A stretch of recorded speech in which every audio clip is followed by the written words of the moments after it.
Willow, Season 6, Chapter 13, Room 7. Imagine, if you will, an almost worst-case scenario. You bake a cake. Nothing fancy, just a carefully prepared sponge that you're going to cover in a light, delicious frosting. Maybe you get creative with the piping to pretty it up. It doesn't matter. The bottom line is, you're aiming for simplicity. Early in the process, though, something goes wrong. You mess up some measurements or maybe forget an ingredient. Already, you know you're working at a disadvantage. You could scrap the whole thing and start over, and perhaps that's the better option, but you soldier on. With some luck, maybe it won't be so bad. There's always a chance that you got it right and you're remembering wrong. That's especially true of simple recipes you've done 1,000 times. Habit undermines perfection. Either way, you don't expect things to get much worse, and not all hope is lost. Now, imagine you walk into the kitchen, and not only are your worst fears confirmed, but also the whole stove is on fire somehow. That's what our arrival at Le Cottage turns out to be. Except, instead of finding the place engulfed in flames, the cracking of wood and crumbling of structure screaming in the night, it's Ophelia and her arrogant little voice that greets us. The snowfall intensifies as if responding to the sudden increase in tension. What were shy crystals of timid ice, drifting slow in the night's air, are now large amalgamations of flakes, dropping heavy from the clouds above. Lit from the open door of room number 7, Ophelia is but a silhouette, giving her a far more menacing look than she deserves. The few steps from the porch also adds to her diminutive height, reinforcing the image of the proper villain she's become. "If you're here for the demon," she says, adjusting the strap of her bag, "you're too late." Demon? No one said anything about any demon. If there was another demon in Willow, I would know. The hunger demon stole the whole digestive tract of 5 victims. Pets disappeared as they were fed to the hellhound. Agnes and her brother, well, they were hard to miss. Even envy left a trail of victims, always yearning for another, better life. Between me and my little network of tight friends, we would have noticed a new demon. Wouldn't we? Patience did warn of pride and greed, but I've yet to see hide nor tail of either. "There's no demon in Willow," I claim with confidence. At that, the little wool witch laughs. Mirthless as only the pretentious can laugh, she does it to emphasize her disdain. "Keep thinking that, Miriam," she says, taking one step down from the porch. "Having you witless and ignorant makes my job easier. At least I don't have to contend with you knotting up my efforts." It's a good thing Annabelle is the one holding the tire iron. I can't promise I wouldn't use it to erase that smug little tilt on her lips if I was. There is that little nagging voice in the back of my head, though, a fresh cracked peppering of doubt that's becoming too fragrant to ignore. What if I'm wrong? What if Patience's warning had more urgency than I gave it credit? After all, he's a quiet and soft-spoken one.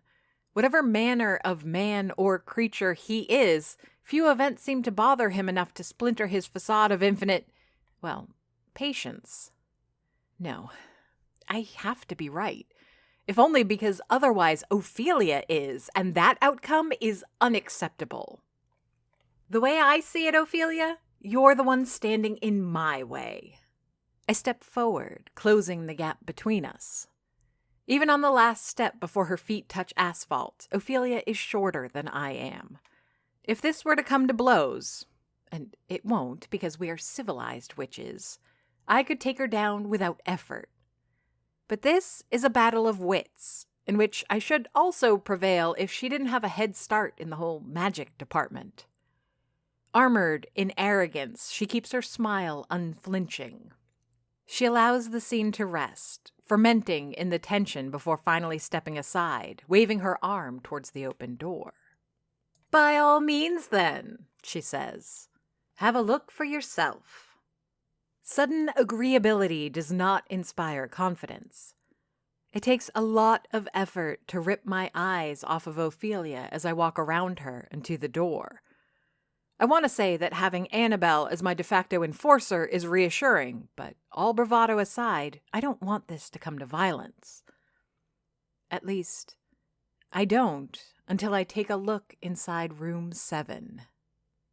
"What the hell did you do to him?" More accusation than question, my words are an even mix of horror and anger. Whatever my expression looks like to the observer, it's enough to send Annabelle rushing to the door herself.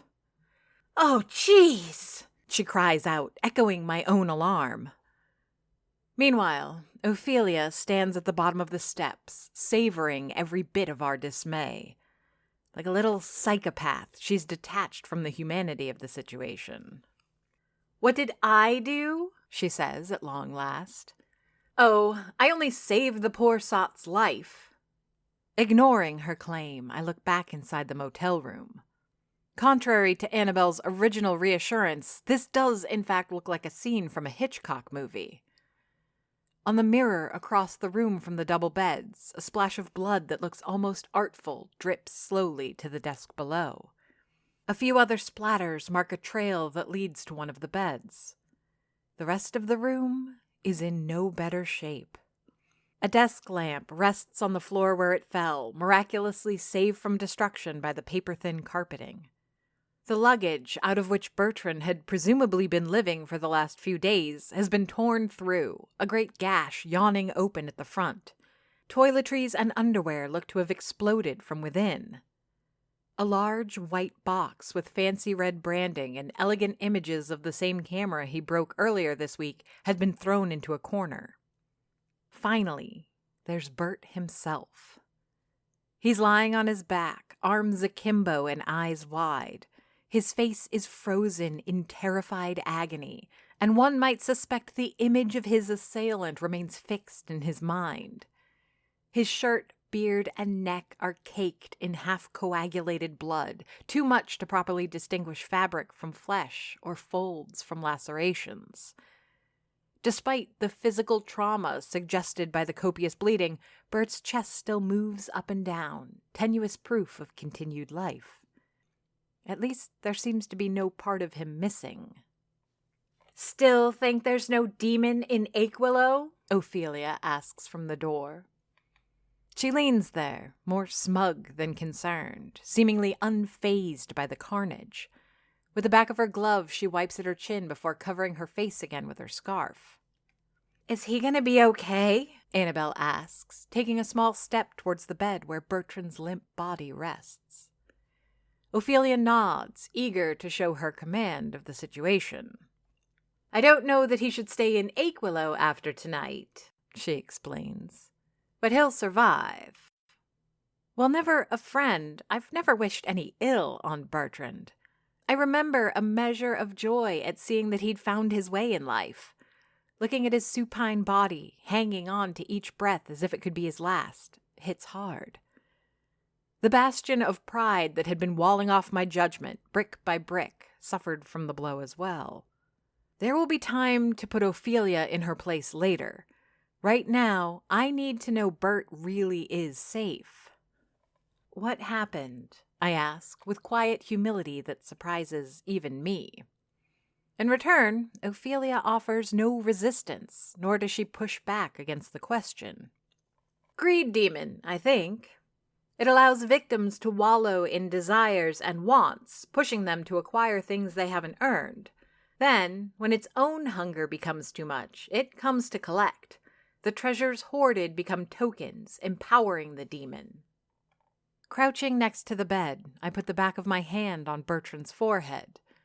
His temperature feels as normal as one might expect, though the skin is clammy and moist. "So, Bert?" Ophelia sighs. As any reasonable person might expect, a man possessed by greed does not let his possessions just slip through his fingers. Your friend here put up a fight, and the demon tried to suck the greed right out of him. He might be dead if I hadn't shown up. And the blood isn't his, she clarifies. It's the demon's. I get it now. Bert is still wearing that yellow scarf, now soaked in blood. Whatever power to manipulate her creations Ophelia has, it's what saved him in the end, though the events have left an undeniable mark. Well, Ophelia says, clapping her gloved hands together. I was going to clean up this whole mess myself, but since you decided to show up, might as well do your part. She turns to leave, intent on abandoning Annabelle and I with a splattered motel room and a catatonic victim of an assault we can barely comprehend. That she can walk with such calm after seeing all of this drives home just how much of a sociopath I'm dealing with. Wait, that's it? You're just gonna walk out? Can you at least tell me what the demon looks like? How to defend myself against it? Ophelia turns back, looking over her shoulder from the threshold of room number 7. She wipes at her chin again through the scarf and frowns. Asking for help again? Sorry, Miriam. I'm all out. I can't babysit you this time. You make sure the motel owner doesn't have a panic attack when he sees the room, and leave the heavy lifting to me. With that, she steps out and slams the door shut behind her. In that moment, I can feel the pieces of my wall of pride reassemble themselves, powered in their reconstruction by spite and anger. That little... Miriam? Annabelle asks from the washroom. Check this out. I walk in to find my friend, a pile of towels stuffed under one arm. Tire iron still in her other hand, she uses it to point at a spot on the floor right next to the toilet. Splattered on the seat, the floor, and even the side of the tub lies a pool of congealing vomit. What do you make of that? Annabelle asks. I think someone's not as tough as they want us to think, I answer with a smile. Demons will be the death of me. It took a while, but I've come to accept this as my inevitable destiny. What few clues I have about the death of Doris points to the supernatural, probably infernal causes. It's no stretch to assume that a similar fate awaits me. Knowing that, I've also concluded that it is not by claw or teeth, fire or blood that the demons of Aquilo will get me. The nails that will be driven into my coffin are far more insidious, if also somehow mundane. For now, I wear the armor of my youth, protected from the constant demonic assault by the vigor of my age. If this goes on for a decade or two, however, it's the lifestyle that will claim my final breath. Every time some sort of supernatural force stirs the winds of Aquilo, the first thing to die is my sleep. Night after night is sacrificed, replaced by either nightmare-induced tossing and turning or the nocturnal obligations of fighting the infernal. With that in mind, I have to give credit where credit is due. Murder scenes are a nightmare to clean.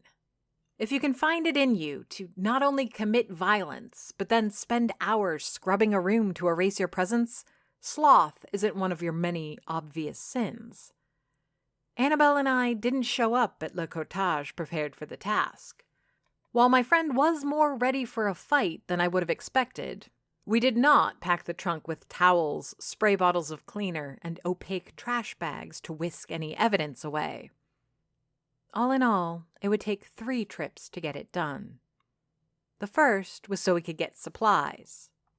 On the bright side, I own a cafe and am no stranger to the multitude of cleaners and industrial stain removers on the market.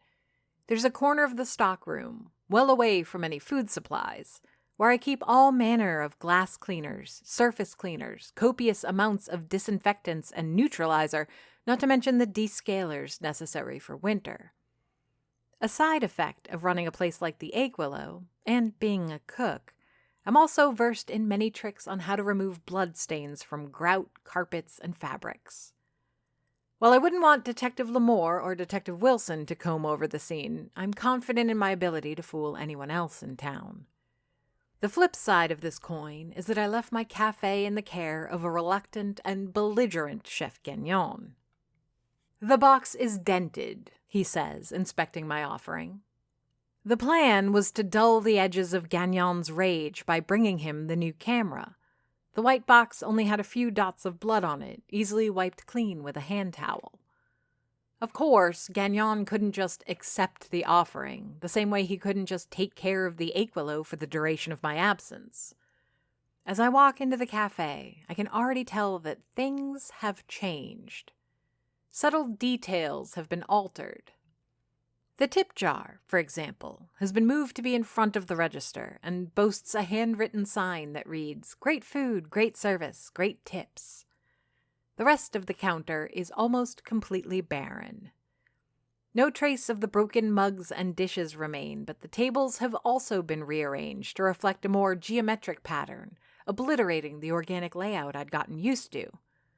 To top it off, there's a smell in the air of roasted garlic and melted cheese that suggests the chef has been busy and getting into the good cheddar. "I'm sure it was an accident," I explain. "They put a ton of foam in these things. No way the camera's damaged." Suspicious, Gagnon opens the box on the counter to inspect the contents. His is an image I never thought I would see. The short, slick-back white hair and stylish black clothes are a bad match for the sage green of the apron. I don't know if the Aquilo brand undoes his carefully manicured appearance or if it softens the edges to make him more human. Regardless, it's a struggle to suppress a laugh. "He's okay, you know," I tell him, fishing for a reaction I won't get. Gagnon refuses to acknowledge me. Instead, he goes through the whole camera box, the sound of foam on foam raising the hair on my arms as he pulls the thing open. Only after he's had a good look at every piece, then repackaged it, does he deign to say anything. "We resume production tomorrow," Gagnon announces, emptying the tip jar and putting the contents in his pocket. "Don't worry about the camera, it looks serviceable. Though I'll return this one once we're done recording, just in case.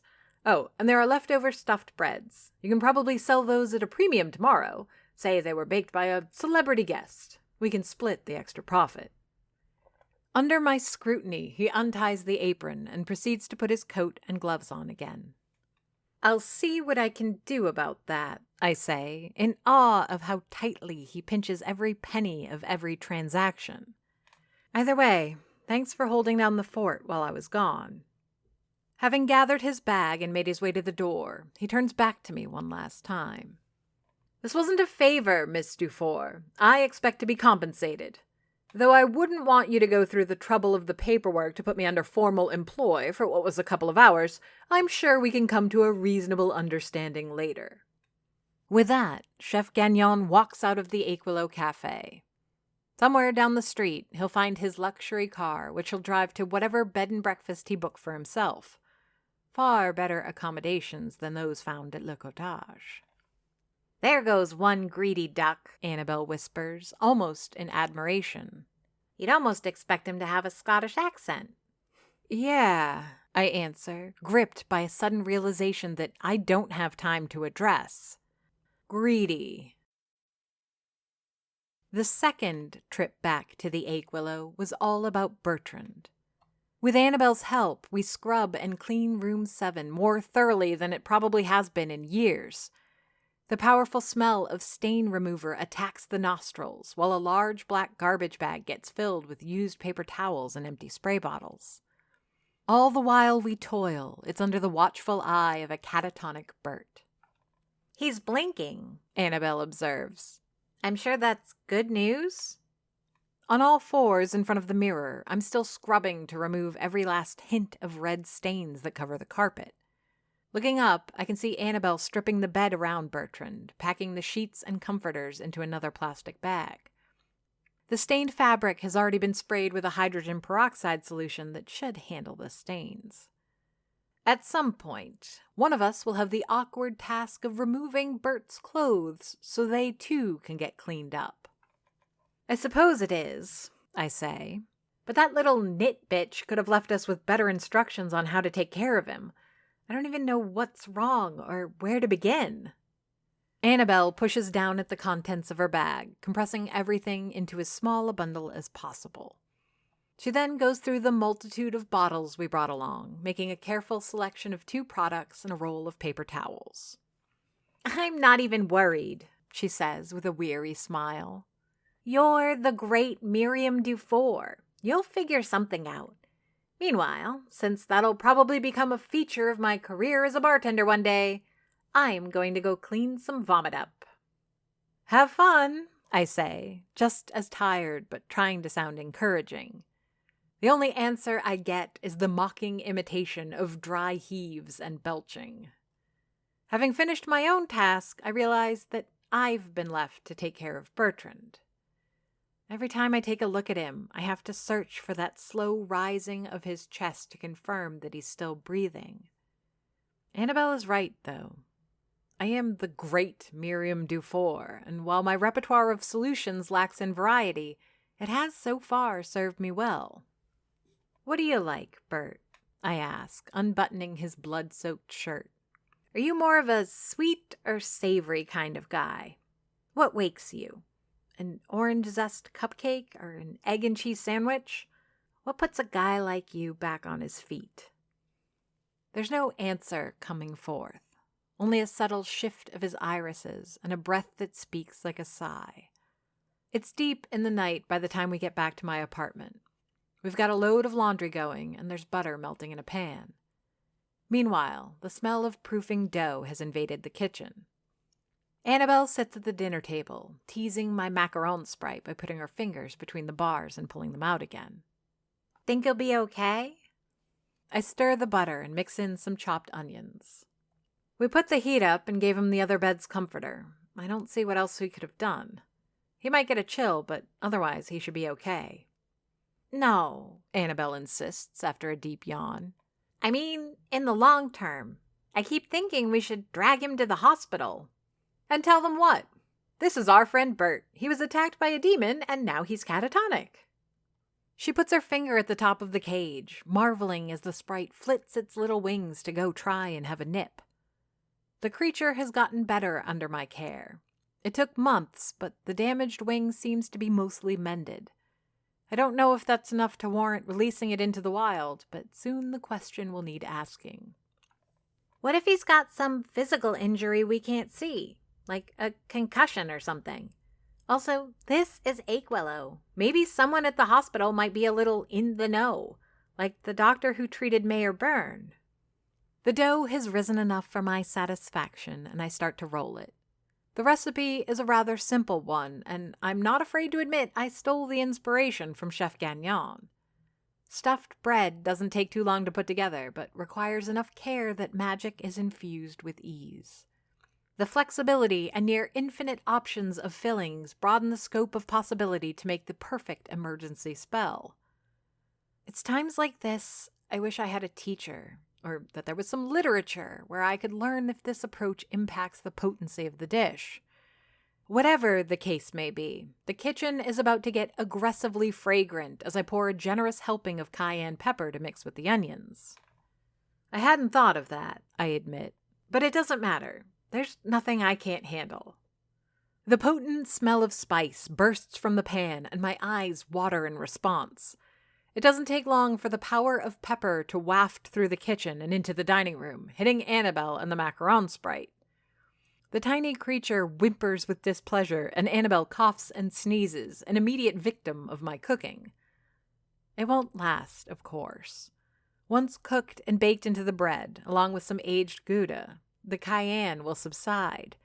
It will retain some bite, but nothing as unpleasant as what burns our eyes now. "Hot damn, Miriam," Annabelle whines between bouts of coughing. "He's catatonic, not dead." The third trip back to the Aquillow happened about an hour before I would normally wake up. Not that by that time I had any inclination left to sleep. The darkness of night is fighting a losing battle against the white snow, falling in large clumps and sticking to every surface like wads of wet tissue. They catch in the headlights like stars flying through space. Even the ground has taken up a surreal appearance usually reserved for the holidays, with every light coloring the surface of roads and sidewalks. Pulling into the parking lot of Le Cottage, we're surrounded by vast pools of constant blue and intermittent red, our environment flashing on and off with a large neon sign. By now, we've gotten used to the smell of cayenne, bathing instead in the warm glow of garlicky cheese. After all the work we've put in, I'm just about to dig into one of the rolls myself. But every time I picture myself eating, I'm reminded of Room 7, not as we left it, but as we found it. My appetite is no match for such a memory so fresh in my mind. "This night can't end fast enough," Annabelle complains, pulling the handbrake and stopping the engine. We've been through a few things, Annabelle and I. Yet this is the first time I think I'm seeing the bottom of her energy reserves. Well, we're almost done. Stepping out of the car, carrying a plate covered with tinfoil in one hand and dragging a plastic bag full of clean sheets and linens with the other, I can feel my own energies reaching unprecedented lows. Annabelle helps me with the bag, and we make our way to the door of number 7. "So," she says between labored breaths, "I've been meaning to ask. That recipe you've been looking at, the one that'll show Ophelia who's boss and all that, what does it do? I mean, you're not going to murder her or anything, are you? I'm not saying that's the plan, but I don't know. Maybe it's all that blood and everything. I don't like her either. It just seems that resorting to that..." "I'm not going to murder Ophelia," I reassure her as firmly as possible. "I just want to make it clear that if she wants to go up against me, she'll be biting off more than she can chew." "Right," she says, opening the door to the room, kicking the sack of laundry ahead of her. "It's just, Philemon had a bit of a reputation. Not to everyone, but Mom talked about her once or twice. I don't think she was a good one. A witch, I mean." Holding on to my warm plate of spicy bread, I follow her in and close the door. Room 7 smells of disinfectant and cleaning products. If it weren't getting so cold and nasty outside, I'd crack open a window. As it stands, we'll have to hope the ventilation system is up to the task of clearing the air. Doesn't matter what she is, that recipe is both powerful and unambiguously positive. It's something even Ophelia can't do, I'm sure. "Huh, would you look at that?" We both notice a moment before I point him out. Bertrand is no longer lying on his back, wide-open eyes fixated on the ceiling, breathing shallow between each slow blink. Instead, he's turned to his side and curled up in a ball. A clumsy attempt to hide under the comforter we left him seems to have been partially successful, but still he shivers. "You think you'd be okay without the bread?" Annabelle asks, tearing open the linen bag. I'm not taking that chance. Tinfoil crinkles in that annoying but satisfactory way it does when you pull it off a plate of cookies or cake. This time, it's spicy cheese bread.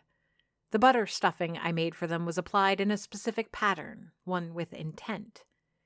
The original recipe was for a pinwheel roll, one of Elaine's, but my version is quicker. "Hey, buddy," I whisper, crouching down next to the bed. "You hungry? You look hungry." "He looks like he's about to barf." "Hush, you." Pinched between my fingers, I hold a spicy roll in front of Bertrand's nose. At first, there's no more reaction than there would be from a corpse. After a few breaths, however, his nose starts to twitch and his face contorts. "Come on," I insist. "Just take one bite." That's the odd mystery of the Dufour magic. Where Ophelia's homunculi and scarves are displays of vulgar sorcery, the spells of my ancestors could pass for normal cooking under superficial scrutiny. Food is, by its very nature, invigorating. Smells invoke particular feelings of warmth, comfort, security, and even desire. Watching Bertrand blindly grasp at thin air until his fingers latch on to the stuffed spice bread isn't flashy. Some would say it's not even magic. That the strong cayenne and generous garlic pop his eyes open is difficult to interpret as sorcery, and perhaps, in this case, it isn't. but I know that my spicy rolls would have woken him up, whether he was under the thrall of a demonic coma or not. Like a newborn calf, Bertrand eats one roll blind, his hands and jaw running on pure instinct. Even once done, his fingers open and close, hoping to find a second helping, something I'm glad to provide. "Is it working?" Annabelle asks, unsure what she's looking at. And therein lies the problem.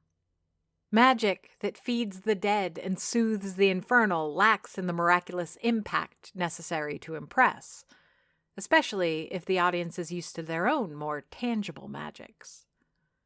On any normal occasion, that would be plenty. Doris didn't need her works to be seen and praised. She found satisfaction in knowing the people she helped. Not a foot of that long corridor in my apartment doesn't feature a testimony to that fact. I'm no different.